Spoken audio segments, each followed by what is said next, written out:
નમસ્કાર મિત્રો, ઉત્તમ મિત્ર ઉદયકુમાર યુટ્યુબ ચેનલમાં આપનું સ્વાગત છે.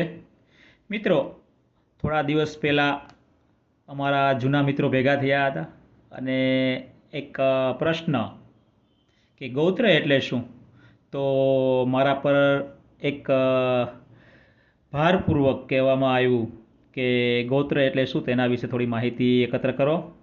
તો મેં આજે ગોત્ર એટલે શું તેના વિશે થોડા પુસ્તકોનું અધ્યયન કરેલું છે, તો તેના પર આપણે માહિતી મેળવશું. તો ગોત્ર એટલે શું, તમે કયા ગોત્રના છો એ કઈ રીતે જાણી શકો, અને ગોત્ર નામ શા પરથી પડ્યું એના વિશે આજે આપણે માહિતી લેવાના છીએ. તો મિત્રો થઈ જાઓ તૈયાર. તો હવે મિત્રો, ગોત્ર એટલે શું? ફક્ત ગોત્ર જાણવાથી તમારા પૂર્વજો વિશે પૂરી માહિતી મળી શકતી નથી. ગોત્રની સાથે સાથે પ્રવર, તમે કયા વેદના જાણકાર છો એ માહિતી પણ હોવી જરૂરી છે. તો ચાલો હવે આગળ વધીએ. આપણો દેશ એ ઋષિમુનિઓનો દેશ હતો. તો ભારત દેશમાં આ ઋષિમુનિઓ પોતાના આશ્રમમાં ગાયોના વાડા રાખતા હતા અને ગુરુકુળોમાં વિદ્યાર્થીઓ વિદ્યા અભ્યાસ અર્થે આવતા હતા. તો આ ગાયોના સમૂહને જે વાડા કહેવામાં આવે છે, અથવા તો તેને ગોષ્ઠ તરીકે પણ ઓળખવામાં આવે છે. આ ગાયોના વાડા મોટા હતા અને જે ઋષિમુનિઓ ખ્યાતિ પામ્યા, તો તે ઋષિમુનિઓના ગાયોના વાડા પરથી તે ઋષિમુનિઓનું નામ તે ગોષ્ઠ તરીકે આગળ વર્તાયું, જેને ગોત્ર તરીકે ઓળખવામાં આવે છે.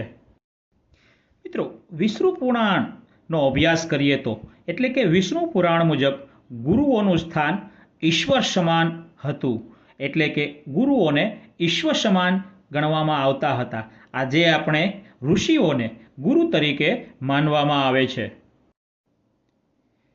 જેમાં મુખ્ય 7 ઋષિમુનિઓના નામ પરથી 7 ગોત્ર પ્રચલનમાં છે, પણ હાલ ઘણા પુસ્તકોમાં જોઈએ તો 108થી વધુ ગોત્ર પણ જોવા મળેલા છે. જે તેમાં દર્શાવ્યા મુજબ જે ઋષિમુનિઓએ ખાસ કરીને કોઈ ઉત્તમ કાર્ય કરેલ છે, તેના પૂર્વજો અલગ ગોત્ર તે ઋષિમુનિઓના નામથી અપનાવવામાં આવેલું હોય એવું જણાય આવે છે. બીજું કહીએ તો ઘણા પુસ્તકોના અભ્યાસ પરથી એવું જાણવા મળેલ છે કે સૌ પ્રથમ ગોત્ર આવ્યું હોવું જોઈએ અને ત્યારબાદ વર્ણ વિભાજન થયું હોવું જોઈએ. વર્ણ 4, જેમાં કાર્યને આધારે વર્ણ વિભાજન કરવામાં આવ્યું એવું મને જણાય આવે છે.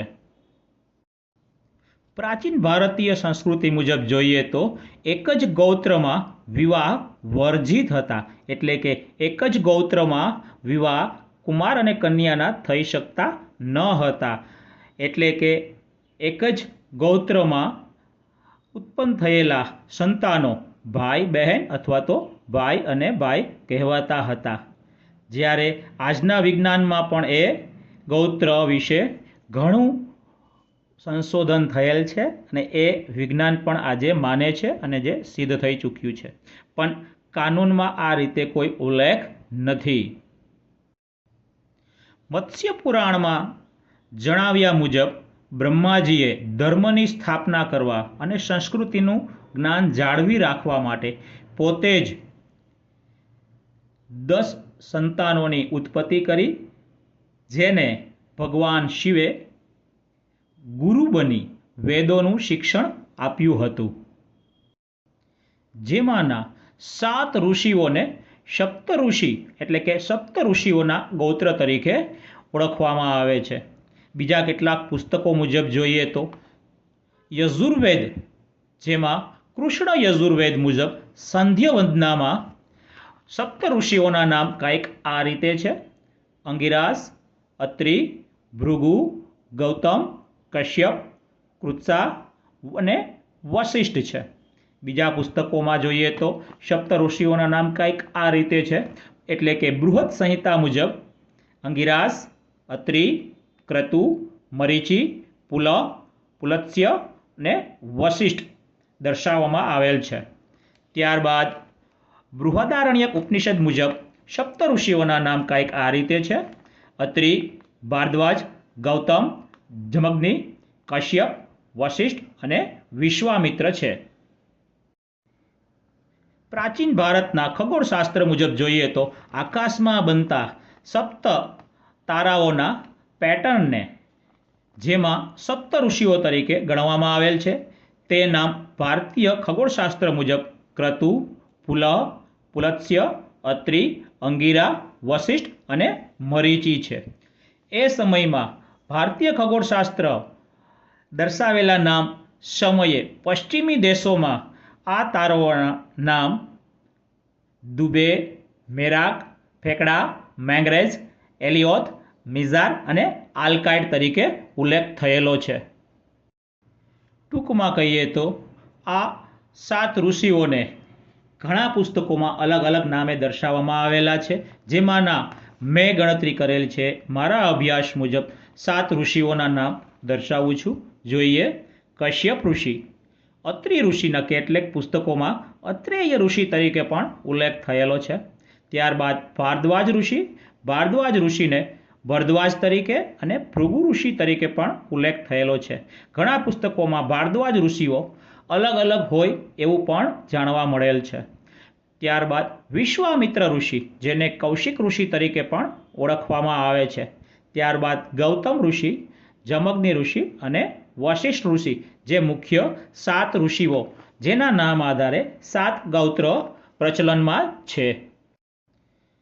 આ 7 ઋષિઓના નામ આધારે તમે કયા ગોત્રમાં છો એ જાણી શકો છો. આ ઋષિમુનિઓની ઉત્પત્તિ થઈ ત્યારબાદ આ ઋષિમુનિઓએ માનવજાતને સુખી અને સમૃદ્ધ બનાવવા માટે અદ્વિતીય યોગદાન આપેલું છે. જેમાં જો તમે કોઈ પણ ગોત્ર વિશે જાણતા ન હોય તો તમે પોતાનું ગોત્ર કશ્યપ ગોત્ર તરીકે પણ સ્વીકારી શકો છો. તદ ઉપરાંત જણાવું તો તમારા કુળદેવી કે જ્યાં તમારા બારોટના ચોપડાઓ રહેલા છે એ બારોટના ચોપડાઓ મુજબ પણ તમારું ગોત્ર કયું છે તે તમે જાણી શકો છો. અથવા તો તમારા પૂર્વજો એટલે કે તમારા દાદા દાદી, માતા પિતા પાસેથી પણ તમે કયા ગોત્રના છો એ જાણી શકો છો. આ સિવાય કોઈ પુસ્તકોમાં તમે કયા ગોત્રના છો એ કોઈ ઉલ્લેખ થયેલ નથી. ત્યારબાદ આ 7 ઋષિઓના જન્મ અને તેની ઉત્પત્તિ વિશે આપણે પછીના વિડીયોમાં જોશું. આભાર. નમસ્તે.